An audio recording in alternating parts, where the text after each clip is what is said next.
All right, why don't we get started? Welcome, everyone. I appreciate that this is a summer session, and so people are busy doing other things.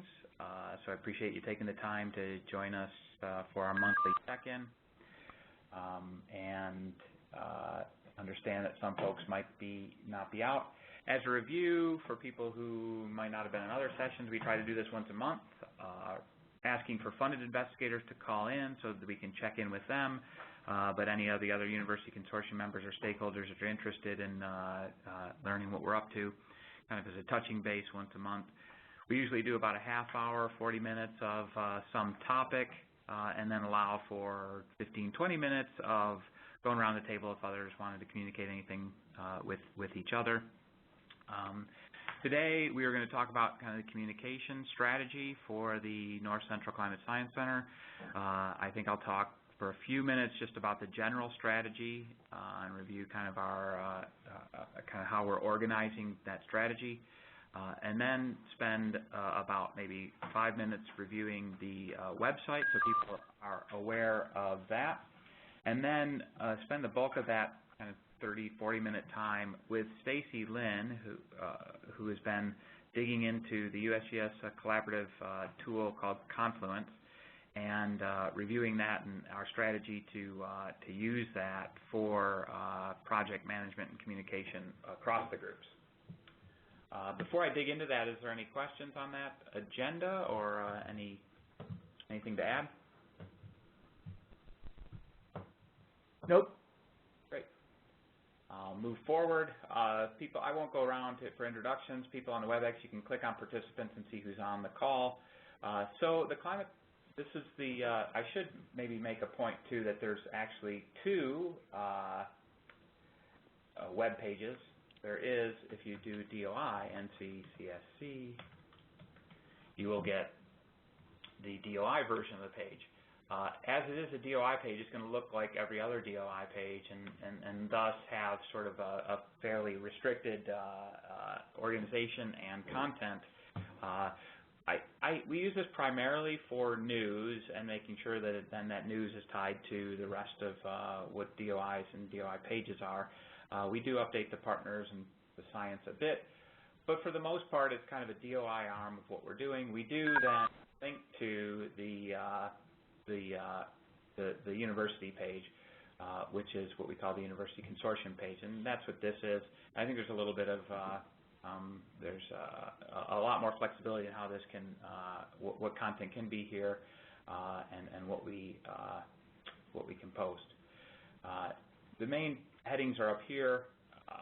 We've tried to take quite a bit of information that we've kind of accumulated over and the organizational structure over the last several years to highlight what and have that fold down into the organization of the website. So that we've really moved to the foundational science areas. Those are now a page on the website. It relays this kind of our somewhat sub-logo, if you want to call it that, of our foundational areas, how they are doing management-driven science and science-informed management. A link for each of the specific individual pages.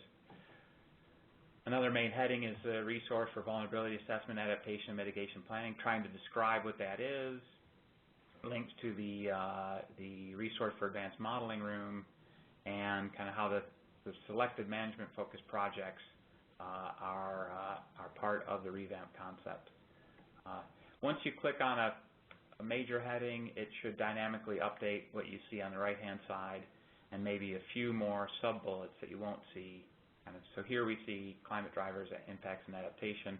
Those are expanded a bit over here, and I think we've got those pretty hammered out to be consistent. There's a little bit of programming, and there's a different set of code that describes those menus than these. So sometimes there's mismatches. Let us know if you see any, but we're trying to make those consistent, although maybe further broken down on the right-hand side. So the main things we do really are foundational science areas, the resource for vulnerability assessment, adaptation, mitigation, planning, revamp, and then capacity building and some sub-bullets for there. So that's just kind of an overview of how the webpage is outlined. I think one of the neat things that we have is a map of the North Central region. Bob Flynn, working at the center, has helped us to put this together.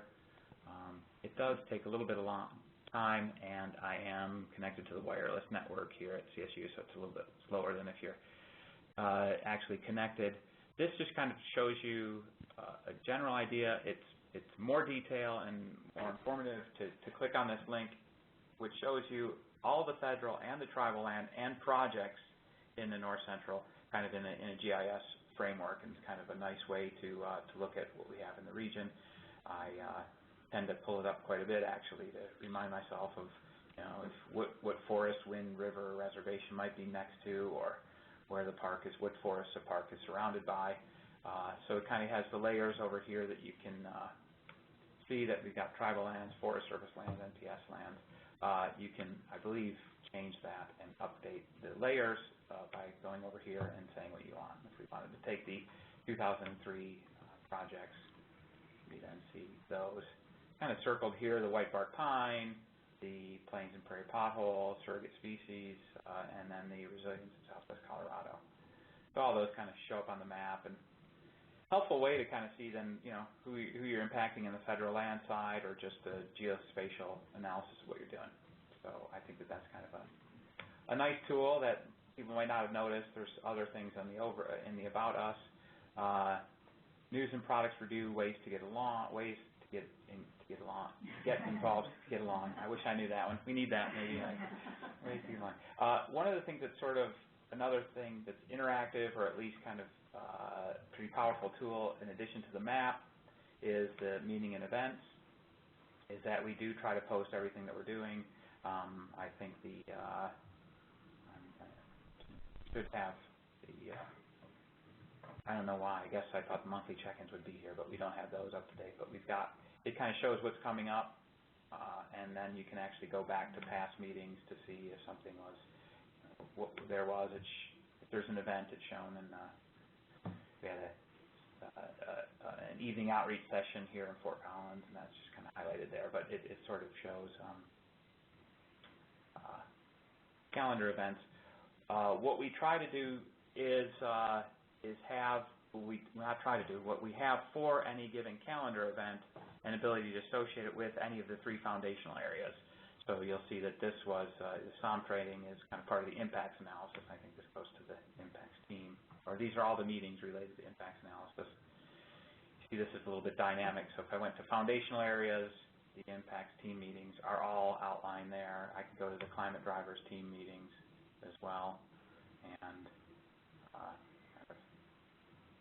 what's been going on with there. So that's sort of a, kind of an active and new part of the tool. So let me just pause there. I think I just wanted to give an overview of where the website was, and see if any people have any questions on navigating it or using it. And I think that you'd have to check with Climate Science Center staff to add an event. But once you do have an event, you can. There are there's attachments and recordings. Usually for these, at WebEx we record them, and if there are any PowerPoints, we can attach those to the meetings. But I think the general user won't be able to add an event, but any of the Climate Science Center staff will be able to, and we can do that for you. And so this is the front public face of what we're doing. So I think I'm going to go a little bit now down into something that, into a more strategic document that's fairly internal, but one which we might be sharing wider with folks once we get a little more resolved. It's just a heads up on what we're doing. But again, let me pause to see if there's any questions on the website.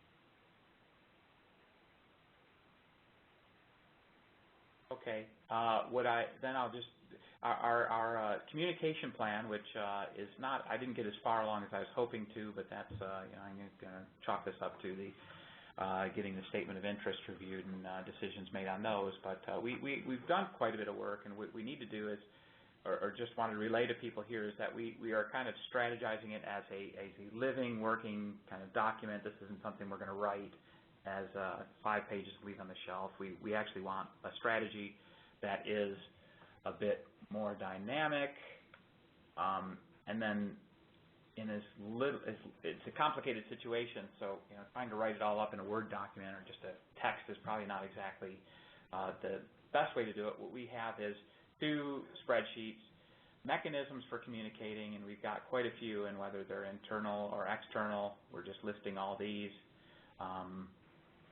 And then in addition to the mechanisms like the DOI website, the revamp website that I just showed to you, we'll have a cross-link between given audiences that we're trying to address, and then we're going to kind of fill this out to say, of those mechanisms, how do they affect those particular audiences? So audience mechanism, and we'll probably have some kind of front page to describe this, but that's kind of in the works, and it's maybe just a heads up to collaborators and stakeholder advisory members or University Consortium folks.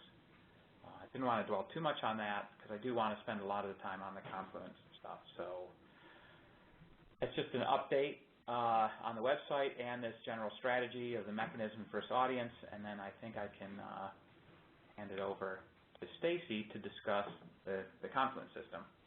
Unless there's any questions on those first 2 things, and let me then just kind of work on sharing switching the sharing to Stacy and see if there's any questions. Okay, so now hold on to your hats because this is where it gets implications for. So the overview is that it looks like the national office is going to be asking for quarterly reports, and I think you have to say yes to sharing your desktop to get it shown on. Quarterly reports from all investigations. Our hope would be that we make that as little impact as possible on the investigators, and that we have those quarterly reports as useful as possible, that you're sharing information with us, we're sharing updates with you. Along the same lines, we were looking for better project management to understand the data management system. There's a science-based system that's out there. There's internal websites. There's email. There's communication. We're hoping that Confluence actually is a way. It's sort of like I wouldn't call it social media, but maybe more of a wiki meets professional collaboration media. We think it complements science-based because that's more of a static archive that is sort of formal and public. And the revamp website I showed is open and public. Confluence is restricted. You determine who has permissions for any section. You can have write access and read access, and there's groups, and groups can have access, individuals can have access.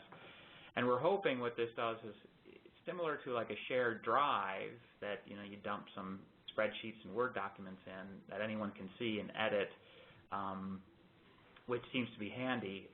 The issue with Dropbox or Google Drive is that there's not much metadata that you can affiliate or associate with those shared documents. So yes, it's good, but you got to have an email that says I just put this document in the shared drive, and let's have people comment and edit by next Tuesday, and that's got to be in an email or communicated other ways. And not everybody can use it either.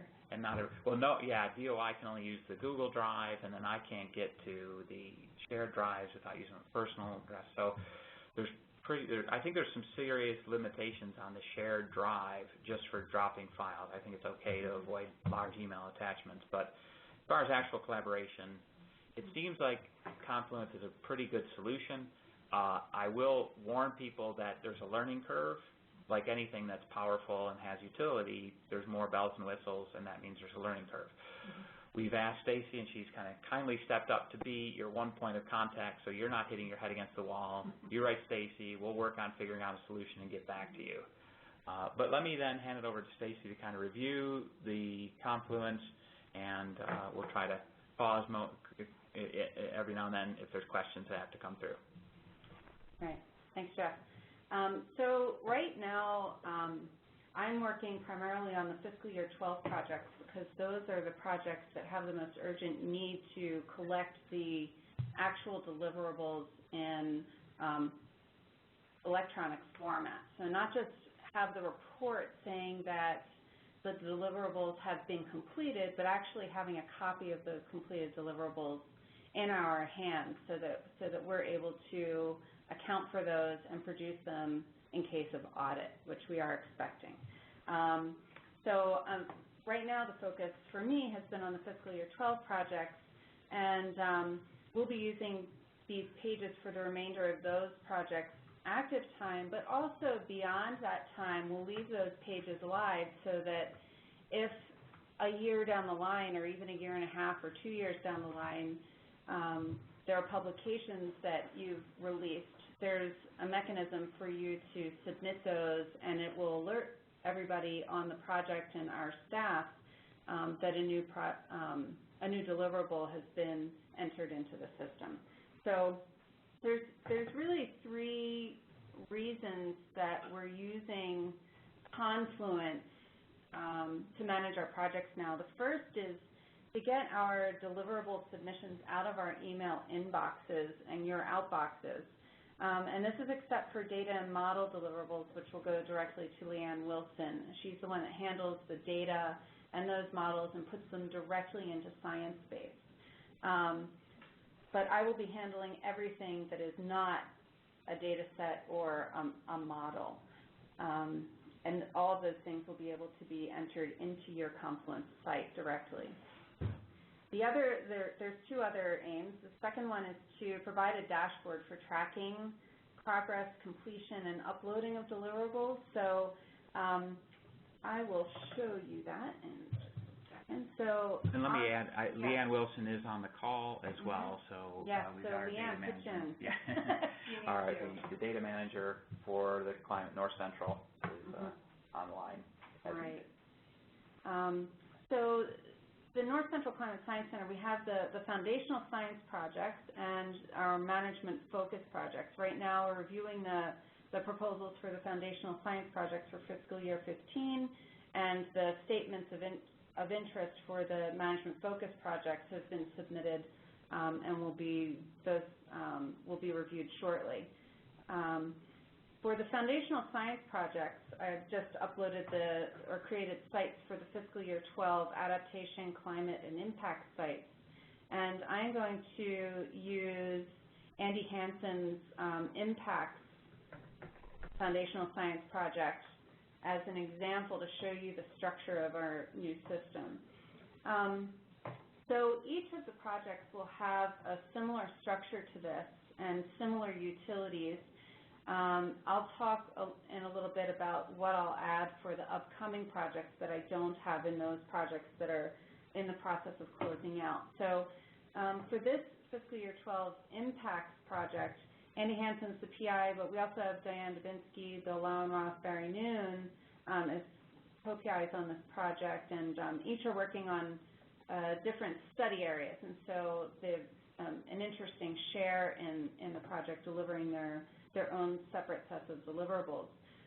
In addition to having contact information for each of these individuals here at our fingertips in case somebody on our staff needs to get hold of anybody on the project, I also have a listing of tasks for this project to complete, things that, and you can check off something once it's completed, and any activity or action that's carried out on this website will generate an email alert to me, which is a really nice system. I'm not getting a load of emails that I need to archive. Rather, I'm getting an alert so I know to check whatever has been uploaded, and I can delete that email and just keep tabs on what's happening with each project. It's a much more comprehensive way for me to know exactly what's happening for the project.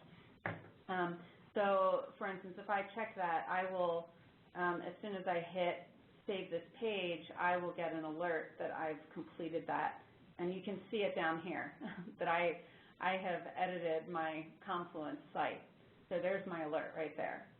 I also have the next section is the project documents and resources. And right now, for this project, I have their data management plan, a link to the data management plan that's in Sciencebase, or the DMP editor. And so I don't need to actually have that uploaded into Confluence, rather, I can set up a link to go to that data management plan to edit that at any time. So Andy, for instance, if he needs to edit his data management plan, he can just come to his Confluence site and find that link. He doesn't have to remember where to go for that.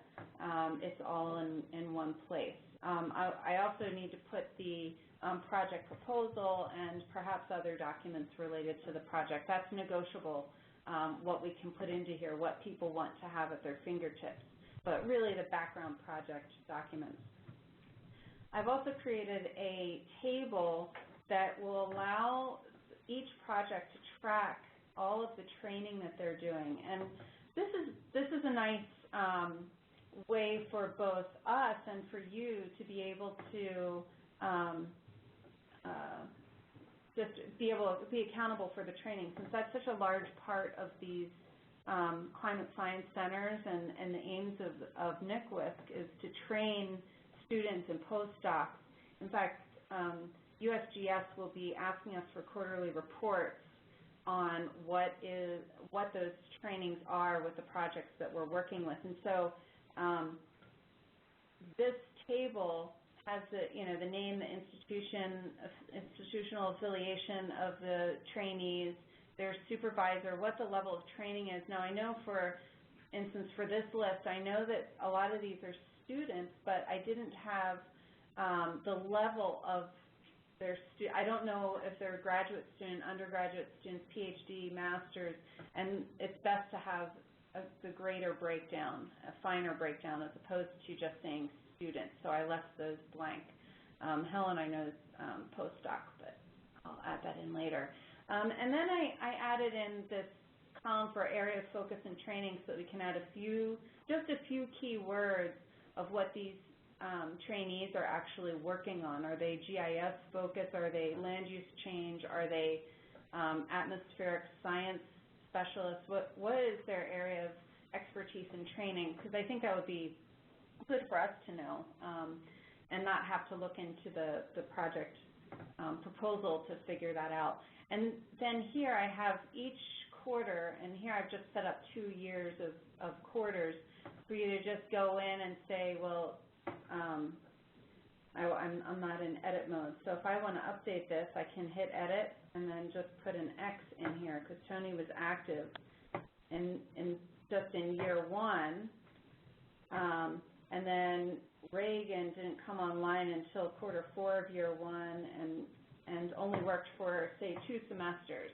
And so if each of the PIs could go in here and track quarterly which students or trainees are active in their project over time, that will allow me to just come in here, and I'll send reminders, but it'll allow me to come in and grab the data that I need. And any time that we're asked, and I've seen several things come across our plate asking for the names of students who are currently being trained on projects that are associated with the North Central Climate Science Center. I can just go to each of the current projects, active projects, and pull this information without having to send an email. Can I just stop to point out, too, like what you're seeing here is just when Stacy hit edit, it's sort of a what you see is what you get editor, with the typical type of word stuff up at the top, paragraph, or, the bold italics. You can, and she's in a chart, so there's these active menus of insert a row above or below, and there's also links, so you could highlight over Tony Chang's name, click link, add his URL. It's really pretty much editing like a Word document almost. It's pretty straightforward, and anybody that has access to edit the page would see the same editor. It's not something you got to HTML code up to us or communicate with us. You should be able to just do it. And teams will be able to do this themselves. Right, and right now the edit permissions are limited to, I think it's just, I'm not sure exactly who on the staff, I can't recall, but at least me, Jeff, and Dennis, plus the PIs of the project. But if you'd like your postdocs or one of your students to actually manage your Confluence page, then just let me know, and we'll get the permissions set up for that individual to be able to edit the page. It might be useful on that top list of investigators. Right, note their access so that we, right off the bat, you kind of say, okay, we're not going to let Barry Noon do any editing. just kidding, Barry. I don't know if he's on the. I don't think he's. No, he's not on the phone. Okay, so I'll add that. I'll add a edit and viewing privileges checklist for that top list at the top of the page.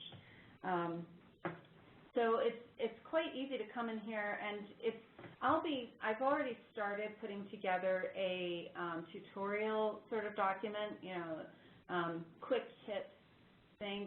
There's not that much that you actually need to know how to do to be a PI using these pages, because I'm actually setting them up. So all you need to know how to do is use them. I've put a couple of extra lines in here in the students and postdocs table, but it's very easy to add another line. If I wanted to add somebody in on top of Daniel here, I would just go up here and click this, and there's a new line. Oops, well, I certainly didn't want to do that. Well, I'll add Daniel back in later. You can do an update or undo. I'll just cancel. Right here. We're showing people. I just want to cancel it anyway because I don't want to have all my X's in the system. But it's just a little nuance. If you don't do your browser edit undo, there's a little back arrow in the code that does let you go back up. Yeah. So then the next area to look at is the project deliverables and documentation. I'll just point out that this project in particular has a lot of deliverables that they're working on, and I just got most of these entered into the page yesterday. And what this table does here is it demonstrates the document number is just it's just a number that's been assigned to allow us to count how many deliverables there are and keep track of things and easily refer to a line in the table when we're talking about things. Especially when we have 63 deliverables, we can say, look at line 20, that proposal should actually be a presentation or something like this, just to make it easy for us to talk about the documents here and identify them. A name of the document as it was presented, it's not necessarily a name, it's really more of a description, so maybe I should change that. The type of, or the source of that document, so where was this document promised? Was it promised in the data management plan? Was it promised within the proposal? Is it something that we just in general require the projects to complete? What type of data are we talking about for this deliverable, or what's the file type? So within the data management plan, Leanne Wilson has identified this particular number 1, gridded soil hydrology data, as new collections GeoTIFF. That's directly out of the data management plan. And Kyle Taylor at University of Wyoming is the individual who's planning on producing that. For most of the products, I've listed one of the PIs as the person who's responsible, but that is up to the PI. If you see your name next to something here and you want to assign that to somebody, you can put that, you can change the name in the system. The last column is who, on this end of things, once it's delivered, who will be managing it. And so here, for the top set here, these are all data/model type products, which I will always put at the top of the graph of the table here. And Leanne Wilson will be the point of contact here. And I'm actually going to change this to email links, just like Kyle has here, so that you can just click if you need to contact one of us about this. And then everything below that top set, it's me that you'll want to talk to if you have a question about getting something uploaded and into the system. There's also a completed section here, and you can add the date of completion. I'd also be happy with a yes if it's completed, so that we know what the status is. Don't feel like you need to put in a no if it's not completed. It's more knowing what is completed and not having to type in a no for everything that's not. For this link or file, the links here will be in this top of the table where we have data sets that are being produced. I will be, or Leanne will be, adding in the links to the Sciencebase file so that we don't need to upload those things, but we can click directly into Sciencebase, and you can have a look at your data just by coming to Confluence. You'll know exactly where it is. And we know that everything in Sciencebase will be in you'll know where the locations are, but here in this table you'll be able to see everything that your project is producing, not just the Sciencebase products, but also other products. For reports and other deliverables that are not data or model-based products, things like reports, workshops that you might have an agenda or an attendance list for, trainings or presentations that were given at... You can link to the revamp calendars. Yeah, we could link to the revamped calendars, and you can put in more than one link. You don't need to just limit yourself to one link. You can link, you can upload an agenda and then link to a calendar event that might have more information. And so that's why this column is a link or a file, because for some, for the data type items, it will be a link, and for other things, you'll be uploading the actual PDF or other file. Now this project has a lot of files. I sent a test message yesterday. Hey, Andy, did you happen to receive a test message from me? I think so. Okay. And so I want to thank Andy and this group for being the guinea pigs, because we're really trying to hammer out how this works, and so I'm sure Andy's been getting the Confluence updates and that this page has been edited, and probably has quickly applied a filter to get everything in Confluence, hopefully not going to the trash, but maybe directed to a folder, which is kind of, I think that's the idea, is that those updates do become numerous, but they all have the same subject line, so it's pretty easy to filter where you're getting those. But then you can say, oh, what's been going on in the project? Check that directory, and you'll see if anything happened in the last week. So it's paying close attention to Confluence is probably not something you want to try to do. The updates. Just know that there's something edited, and it usually points to the page. And it's so thanks, Andy. And you're welcome to, you're welcome to just delete those notifications. I mean, I delete them at the end of the day every day. I just look at what those updates were. I just check it out and see if the notification notifies me of something that I need to know about, and if not, I just delete it. And I find that a lot easier than having to send an email to somebody that says, I have updated your Confluence page to reflect X, Y, and Z. I think it's much easier all around to just get the automatic update. And so this is an opportunity, this commenting area is a good opportunity to do major communications. We can send emails still on some things, of course, but if you want to send a notice to us or to your co-PIs, then you're welcome to use this system to bypass email and get it out of your inbox. So that's and I think that's then persistent with the project. So everybody has a way to kind of keep it's a running log of those emails as opposed to something that gets shuffled along into an inbox. Right. So can we want to pause to see? I just want to summarize that and say that the three main reasons for using this. I want to go back to that. Getting deliverable submissions out of our email boxes, and the reason for doing that is that our project management on this side and the people who are participating on your project on the project end of things, and having Leanne on board over at USGS as data manager, it's nice to not have a deliverable sunk into Jeff Morissette's inbox if he's on vacation, or he's traveling for work, or for me, if I'm traveling in Kenya where I go once or twice a year, other people have access to what's going on in case there's something urgent and it's not stuck with one person, and that was a challenge for me coming on after projects had started up and far down the line,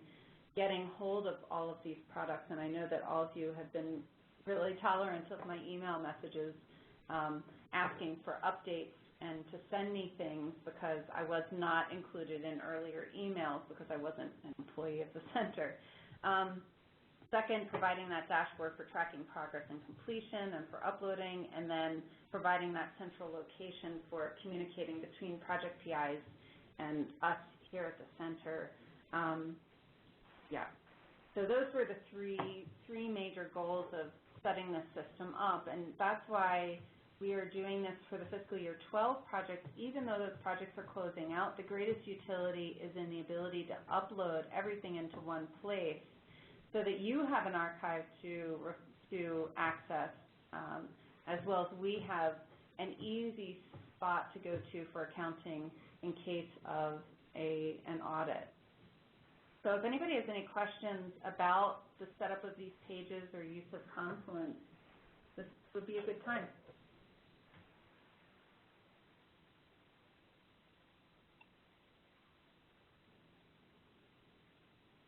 This is Betsy Neely, and I had a question about our team wants to have a bibliography of papers that are related to, say, the spruce fir forest or sagebrush shrublands. Would this be a possibility to create a folder to store all that? That's what we've been, it looks like this is more project deliverables, but what I'm referring to would be a tool that the team could use to store references. Absolutely, and that's actually another way that Confluence can be used, and a way that it is being used by our socioeconomic. Okay, so you're with the socioeconomic group in Southwest Colorado? Right. Okay. I know that your group has a page existing. Focus. Yeah, you're in here. And so this is the page that the group itself actually set up and is being used. I don't know how extensively it's being used actually by your group, but within this page it would be very easy to set up a folder. You would just go into the edit mode. You'd add a page within here, and that allows you to, say, create a page that's called bibliography, whatever you want to call it, bibliography. They might have one. Yeah, I think they have that already. Uh-huh. Nina's on the Can anyone add to it, or does there have to be a central person? No, anybody who has permission. I think I gave permissions for that. But so if you logged in, you should be able to get into that, because I think I gave permissions to people in the group. Could you show us where that is? That would be helpful. Just to... Here you go, project bibliography right here. Oh, good. Okay, great. And so within the bibliography, it has these breakdowns, but I don't see anything in it. Oh. So it's just that the framework is set up. Yeah, thank you. So we could start once we have permission. Yes. Okay. Thank you. That's terrific. I can work with your team. So if your group will let me know exactly who you want to have permissions to this page, or Nina can probably edit those since she's at USGS. Yeah. You can get that set up. And so that's another powerful way to use Confluence, is as an internal project management site. And within your page, I see there's a lot done here. So there's project management, a list of publications, a reading room for dropping files of areas of interest. So you've set up a really nice framework here for project management. And so within each of our projects, if we add a subpage, it's called a child page within Confluence for project management, the project team members can add whatever they want within there for their own internal use. So I think we'll be at a point of maybe doing a little bit of editing to the top page of the socio-ecological climate resilience in Southwest Colorado to make it look like the other pages. So that project started before Stacy was editing Confluence, so it's got its own look and feel. I think we'll try to have them a little more consistent, but make sure the functionality all persists. And again, going back to something I mentioned earlier, is I'm hoping that for these quarterly reports that are going to be mandated from the national office, is we just, maybe Stacy sends a note and says, folks, make sure your Confluence page is up to date, and we let the national office know that, yes, we've got a confirmation that the Confluence is up to date, so we have all that student information, the deliverables. You know, it's kind of funny, I've got some projects with NASA that seems to be just astounding how many reports they ask for and which rounds, and then there's web pages and then documents. And so, you know, the year-end report looks an awful lot like the midterm report, so I find and I change 2 or 3 sentences and send them a 10-page document that's exactly the same except for those few updates. So I'm hoping that this thing will just be like sign off on it's up to date as of this quarter, and you don't have to you don't have to list the students that you have again. You don't have to list the deliverables, which ones are done. You know, just change the status. So I'm hoping that the challenge of getting into a new system, learning how it works, is going to be outweighed by the benefits of, one, working across a group like the Southwest Colorado Project did. They found the utility to set it up just by themselves, and then the ease in documenting kind of where we are. We'll probably add a link that's on funding spend down, not much in details of the budget, but it's kind of the project spent 20% of its budget. It needs to be down to 50 by October 1st. So that would be a part of our update that we'll add to those. Just kind of trying to capture all these things we need updated in one place is going to be extremely helpful for us, and hopefully ease the burden of you having to submit quarterly reports in some new format. So Stacy, this is Nina again. So the first page that you showed us where you would sort of set up some of those categories, deliverables and so forth, will you then be going into all the project pages and putting that in there? Yes, I will be. Okay. And so I'll talk to you individually, though, since I know that you were the architect of this page, and I don't want to disrupt what you've already created here. That's not my goal, and that's why I haven't touched it yet. And also, I'm just focused on the fiscal year 12 foundational science projects at the moment, and then I'll be focusing, I've created the pages for the fiscal year 12, the pilot projects, these 4 projects, and so that's my next area of focus, and then I'll start working towards the fiscal year 13 project. Okay, so maybe we can, maybe I'll come over and we can chat sometime. We can talk, we can arrange something, because I'd like to talk to you before I proceed any further with our pages. Yes, and it'll probably be, I would say, end of August before I get to that. Okay, great. So we've got about a month or so before I'll even get there. Okay, great. Thanks, Stacy. Okay. Does anybody else have any questions on this part? You want to talk about this page that you created at all? It might be worth mentioning. We do have an overview page off to the left-hand side. It was the NCCSE funded project. You can see kind of in bold. We're just trying to match this with the national office so they can keep track. This is their list of projects, and we're just trying to keep them. This is sort of a kind of overarching table for then each sub-project table that exists. Not really much to say there, except we point the OAG stands for Office of Acquisitions and Grants. We link the actual cooperative agreement that comes from USGS, that we have a proposal file, proposal on file, our nickname for what we're calling them.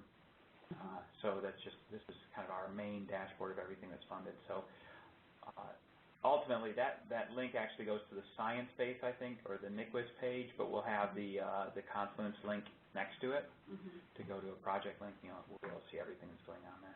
Right. And this is where we'll be noting whether projects have been closed out. Here you can see that everything up here at the top is active, and we have the older projects down below. And so as things close out, we'll change that that status from active to closing to closed. We have a number that are closing here, the 2012 projects, that we're still waiting for deliverables on. So that's when you become a closing project, when you've reached the end of the project active phase, but have not yet delivered all of the deliverables. So we're hoping to close out a bunch of projects within the next month or so. Let me add, though, I don't think we touched upon this, but that the menus on the left-hand side and the pages you see will depend on who you are. So the staff workspace, people outside NCCSE won't see that link. So if it looks a little different, there might be an issue of permissions, and it sort of has this way of kind of things are just hidden. It's not that it's there and you can't link to it. You don't even see it.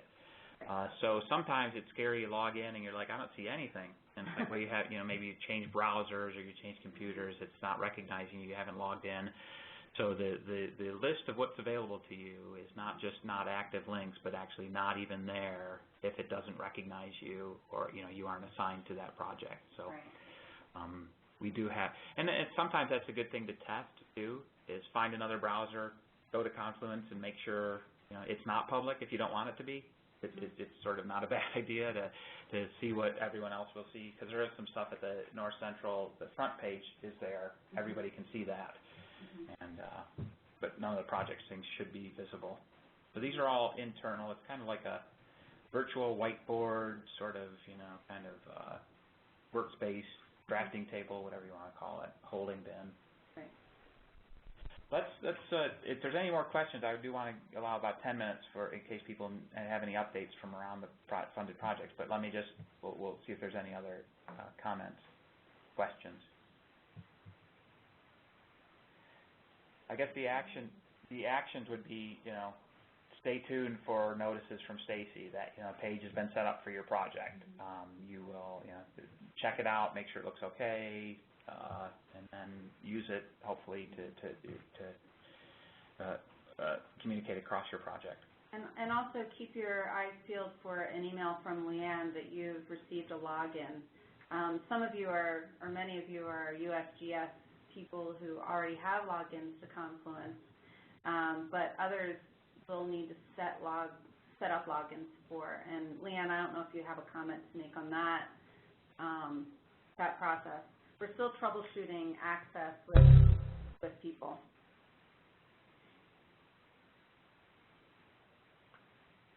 Okay. Well, and I just want to say thanks to Stacy and Leanne for working this out. I think it's a very powerful mechanism to do some project management. I hope it's worth the time, and I really appreciate having Stacy digging into it and being that point contact to avoid maybe some of the frustration that she's been taking on. We'll buffer some of that from you guys. So with that, let me just open it up to see if anyone on the call has any updates or anything to share with the group.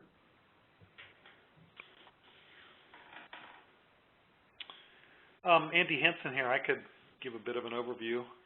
Great. So on the White Bark Pine project, we actually had a really good team meeting last week associated with the Society for Conservation Biology meeting in Missoula. And basically talked about Kathy Whitlock nearly has a manuscript ready on the paleo-ecological analysis for white bark, and Tony Chang has submitted a manuscript on climate suitability modeling for white bark. And we did a lot of good planning for the socioeconomic component of the project. We identified potential types of topical areas to explore through it, and are now writing up one-page summaries for each of those. So pretty much everything is on track in that regard. And then with regard to our foundational science project. I think many of you know Nate Pekelik has pretty much completed his assignment. He's been with us now for quite a while, and he's decided to move on. So we actually just sent out to a couple different job boards an ad for a postdoc associated with the project, and I think Jeff emailed that out to many of you. So that's kind of where we're at. Good, thanks, Andy. And I think you are trying to cast a wide net. So I think anybody who's got interested or recent graduates in the impact side, contact Andy. Try to get the best person possible for that job. Thanks. Give our thanks to Nate. It doesn't look like he's on the line because I think he's moving on to busy with his new career, or not career, but new position. But if you could pass our thanks along to him. Anything else? Maybe Susan. I don't know. I don't want to put you on the spot, but I know you had a trip out there. The last time I saw you, but that may have been a month ago, and it sounds like things are moving along well.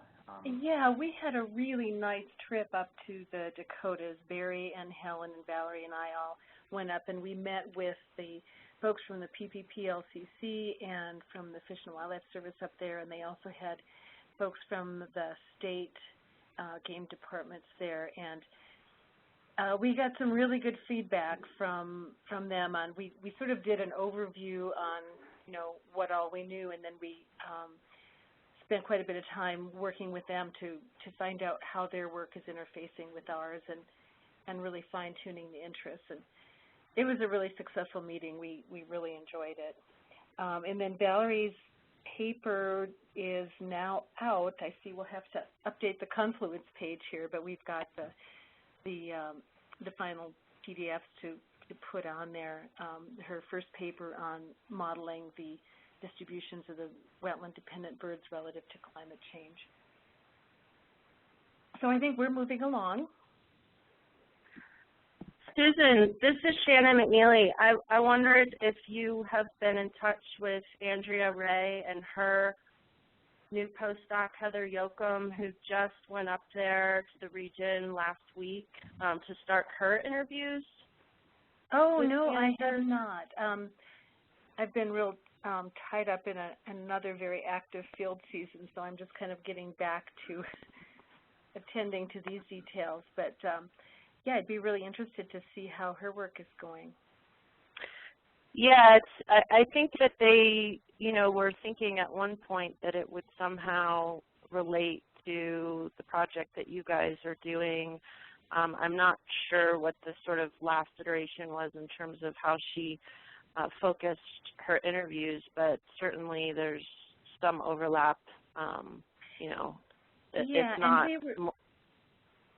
We were hoping to get together. There was one time that they were up here in Fort Collins, and the schedule somehow didn't jive, but thanks for bringing that to my attention, because I definitely need to talk with them. Yeah, I know Heather like I said, just returned from her first round of interviews up there, and plans to go back for multiple subsequent visits for additional interviews. So yeah, the folks up there are just really welcoming, and I'm sure that she is receiving that same vibe from them. They're really wonderful to work with. So yeah, definitely. Glad to hear, and glad to hear the papers coming through. Mm-hmm. Jeff, this is Martha Shulsky. I just don't have an update, but I just had a question about something you covered earlier. When you were going over the website, the map of the North Central region, I'm wondering if you have any plans to add more layers to that. As you were showing it, I was just thinking that one thing that might be nice would be to put like existing weather stations on that map. So I'm just curious if you have thought about or have plans to put any other sort of layers on there. I think that'd be great. If you could send me an email with who the contact would be, that might have that. Anybody that has a shapefile that thinks would be interesting to show on here, send me the name, the shapefile, and the contact who would get that. Now, Bob Flynn is the person at the Climate Science Center. I believe any ARC shapefile can be added fairly easily to it. We'd then kind of control it with the layers, and that would be great. Sure. Yeah, okay, I can do that. Bob's on the call. BLM land, maybe. Oh, is he? I didn't notice. I didn't see that. Bob's on here. He might want to chime in because I know he's been playing with different iterations and layers and things. So, Bob, did you want to comment on that? You might be muted. No, I can talk to anyone on that. Add it.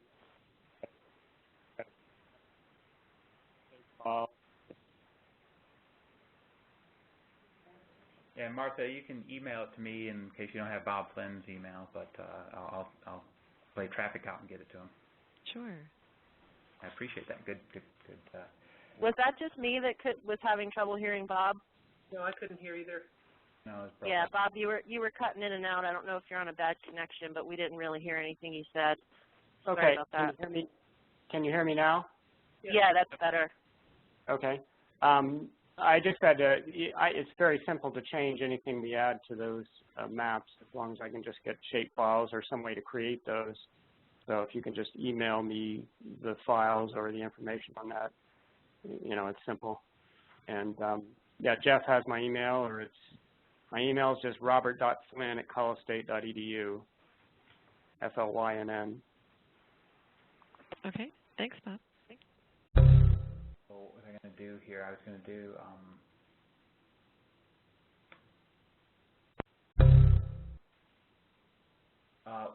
and this is where, going back to the website, I do want to, I didn't get a chance to talk to Martha when I saw you last week, but we did talk to Lisa Dilling at the Western Water Assessment of maybe shared resources that, instead of me having climate viewers on here, I could just point to the Western Water Assessment's dashboard, which then integrates with the Climate Science Center. So there might be just a caveat or note to stay tuned on that shared resources of news and products might be something we point to other information.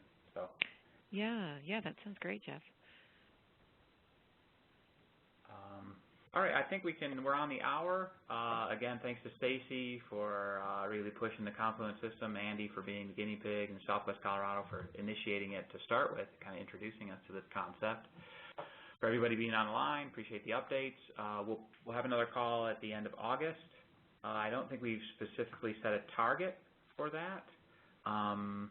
Some of the papers that have come out maybe would be worth talking. So Helen's or Kathy already talked about the paleo database, but maybe the use of that for the white bark pine, or Tony Cheng's work. Why don't we stay in touch, and we'll try to figure out a topic, but plan to have a check-in at the end of August. And stay tuned. You'll get an email with that, the updates on that. So with that, I think we can sign off.